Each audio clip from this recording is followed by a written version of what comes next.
I've just finished up a call with a client where we were talking about what we want in an ideal world. I'd asked him the question, in an ideal world, what do you want to achieve? He said, I have a pretty clear picture of how my business will look. I have a pretty clear picture of how my life will be in an ideal world. Now that in itself is a major leap forward for most people, because most people will immediately question, how can I live in an ideal world? And of course that is your own useless thinking mind questioning your ability to live in your version of your ideal world. He went on though to say that whilst I have this clear picture, he said the real problem is actually doing what it takes to get there, isn't it? No.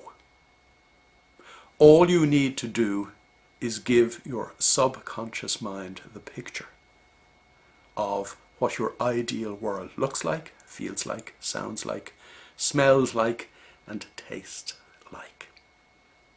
What you then need to do is ensure that daily you use your morning meditation to further refine your ability to point your attentional spotlight, as we talked about in the last video, onto the things that you need to focus on to get you to where you want to go. You don't need to think about what you need to do to get you where you want to go. Your subconscious mind already knows what you need to do. It's already got the picture. This is how our minds work anyway.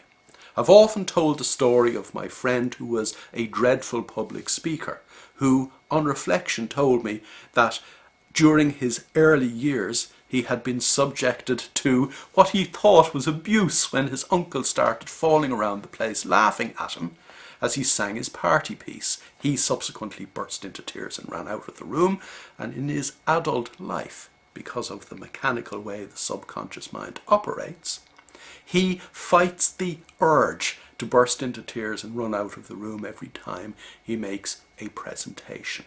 That is the mechanical way our subconscious mind works. It has a picture of how we behave to get to where we want to go. Where we want to go is our belief. In this case, this guy had a flawed belief because at 3 or 4 years of age he couldn't decide what were the good psychological snapshots to take for him and what were the bad ones. Giving yourself a picture of where you want to go is clearly you making a choice to give yourself a psychological snapshot of where you choose to go. Your subconscious mind will then do the rest if and only if it is freed from your own useless thought. You free yourself from your own useless thought by developing your ability to point your attentional spotlight, your focus, in the direction of what is going on in the here and now. Your subconscious mind, having already got the picture, will inform you what you need to do in the here and now to get you to where you want to go. It is, as I've often said, a two-piece jigsaw. On the one hand, my clear mind developed through meditation. On the other hand, my picture of where I want to go, as another client of mine describes it, my magnetic north. Put the two of them together and you have purpose and focus, or, as I often call it, purposeful focus. How could anything so simple be so transformational? You go and find out.